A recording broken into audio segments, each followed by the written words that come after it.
before you say a word. Yes, this source material dates back to December. But you know what? If Doodle doesn't want to be the weed bitch who puts in the effort to ripping this shit apart, might as well call him the Chinese bootleg weed bitch to do so. Also, I'm bored. So, fuck you. Roll the intro!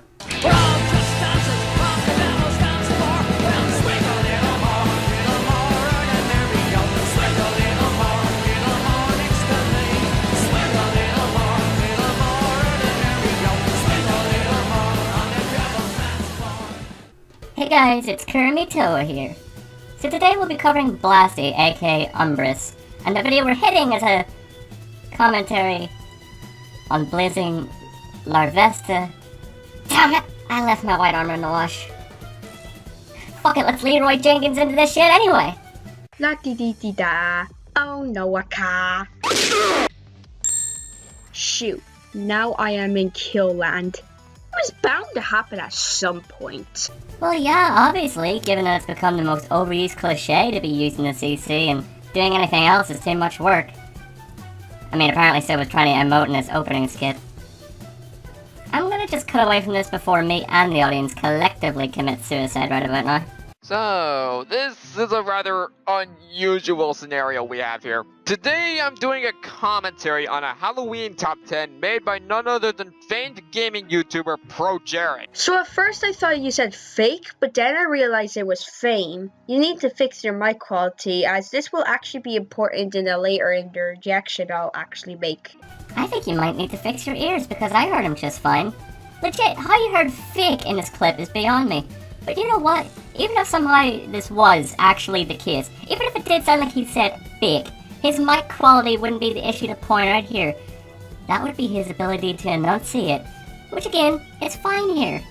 Now, I'll be honest, I actually really like Pro Jared as a content creator, and it honestly kind of hurts having to expose his mistakes, especially after what he's had to deal with IRL. But at the same time, this video really hit some of the wrong buttons for me. I mean, to be fair, I don't necessarily hate this video per se, but after watching it through a few times, I did notice a few mistakes here and there. Jared, if you're watching this, hello, I'm Blazing Larvesta. Today, I will be providing a critique of your top 10 scariest retro enemies not from horror games list, pointing out mistakes you made in your video and giving you advice on how to improve future works. Please note that I may make a few jokes that may come off as hurtful or insulting to you, but in the end, said jokes are purely made for entertainment purposes, and I do not actually wish any ill will towards you. With that said, I hope you enjoy my video. Oh boy, there is a lot to unravel here.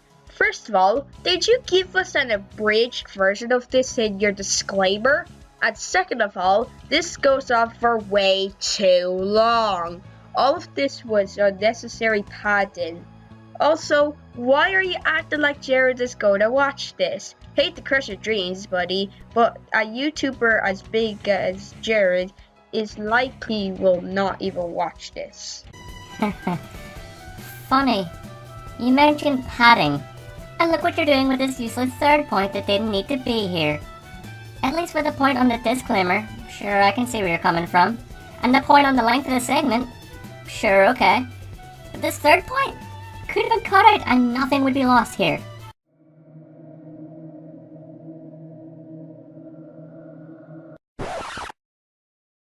Oh my god. Is that? No! It can't be! Off-screen footage! Oh my god! This is the worst thing ever! Jeez, that scene of off-screen footage really hurt my eyes. Ow! So we are doing this now, are we? First of all, the reason there was off-screen footage was to create an atmosphere and to make it feel like Jared is in a horror environment. If he didn't have any gameplay footage, then the viewer would be looking at a poorly lit room with nothing but Jared. Yeah, but that doesn't debunk Larvesta's point in that the presentation of the glowing TV in the dark room hurts his eyes. All well and good to want to create atmosphere, that doesn't mean it can't be executed poorly, or in a way that causes pain to the eyes like it does for Larvesta here. Also, how the heck does it hurt your eyes? The same way your voice hurts my fucking ears. If this is one of your crappy jokes, then work on your acting skills.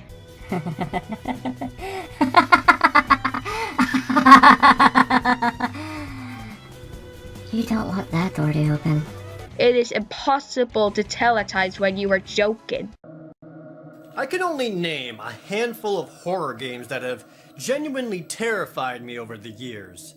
Eternal Darkness, Sanity's Requiem, PT.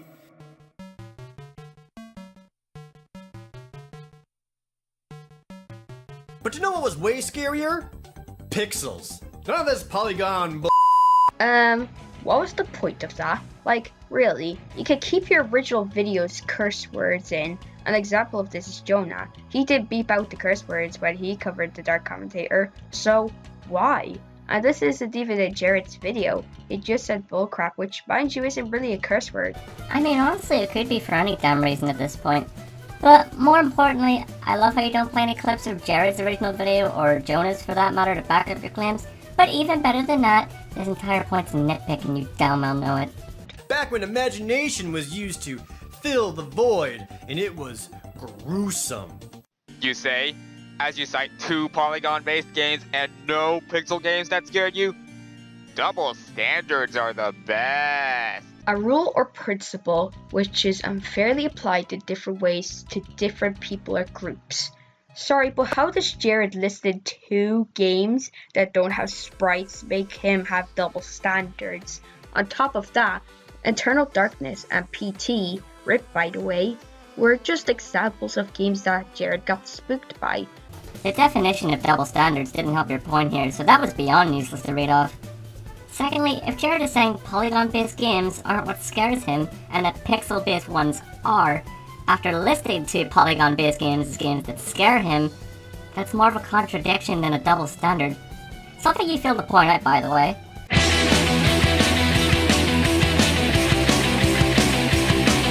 Bubble Bobble's one of the cutest games ever made. You play as a cute little dragon, all the enemies are adorable, you spit bubbles, and when the enemies pop, they become delicious food. Seriously, everything about this game is adorable and cutesy. How can it be spooky? Everything in this cutesy game is just so cute and adorable, which is why I'm placing an enemy friend this game on a scariest enemies list. Yeah, next time you might want to word your sentences better, just a suggestion. All Jared was saying is that he finds Bubble Bobble cute, which is completely subjective. You know what else Jared called cute in Bubble Bobble? The enemies. Almost like Larvesta's point was saying that an enemy that was cute is a contradiction to the theme of the list, which by the way, has an actual flaw you somehow managed to not point out, in that just because something can be cute doesn't mean it can't be scary too. Hell, sometimes video games exploit this by making something really cute so that you let your guard down. And then they reveal it's fucking terrifying. An example of this would be Ridley's baby form in Other M. I'm going to hit your Black Waters Matters argument, but Doodle destroyed that better than I ever could in her video on you. So we're once again skipping. Ever play Ski Free? This game was pretty much on every Windows machine in the early 90s. It was so relaxing. You ski downhill in one of 3 different courses. It was just super pleasant. You're feeling the fresh, cool air in your face, hitting other people, and doing sick jumps and jump flips for mad points. This was the ultimate wind-down game for Windows users long before— what the No!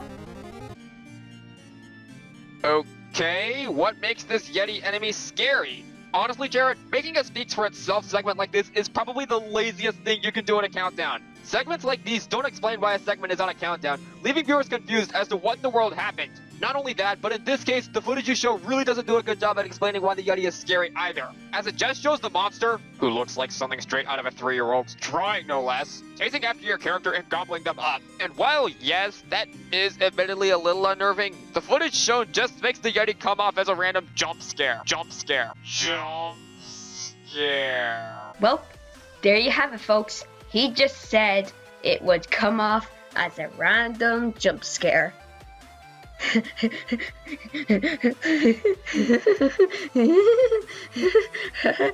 You do know that something that is scary is something completely subjective. Maybe the fact that Yeti comes out of nowhere, he comes out of nowhere, he comes out of nowhere, he comes out of nowhere. A scary thing that pops out at you from out of nowhere? Like one of those jump scares? By the way, your acting is god-awful. I never want to hear you try to psycho-laugh again, because you're a minor and it sounds like you're trying to orgasm and I feel so uncomfortable. Fucking, I need a shower. Or the oven.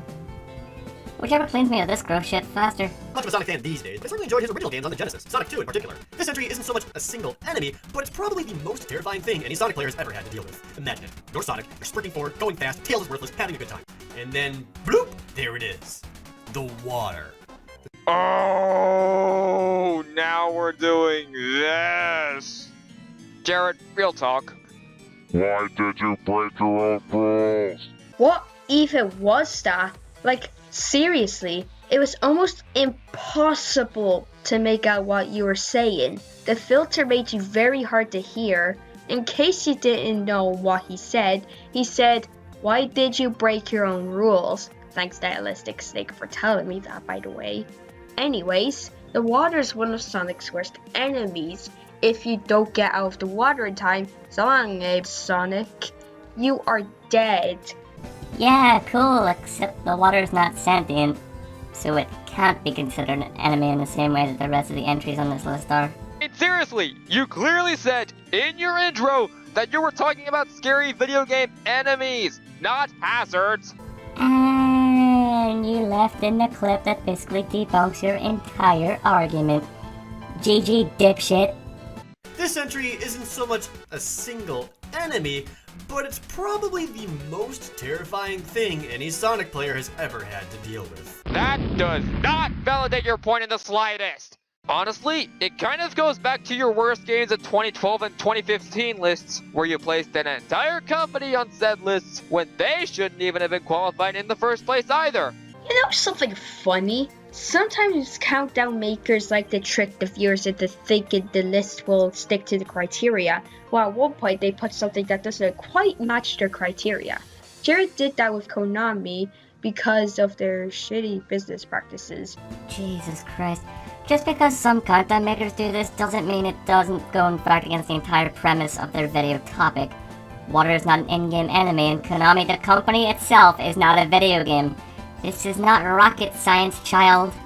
Also, oh hey Jokey still from Doodle Tones, how are you doing on this fine evening? And it's worse here since there's not much of a punchline here compared to the crashing sound effect Doodle used, so TLDR, learn to meme. Do I even need to bring up your shitty Killland intro skit again? I know hypocrisy doesn't make you wrong, but if you're aware enough to spot larvesta doing this, it astounds me you weren't able to catch yourself doing it too, is all I'm saying.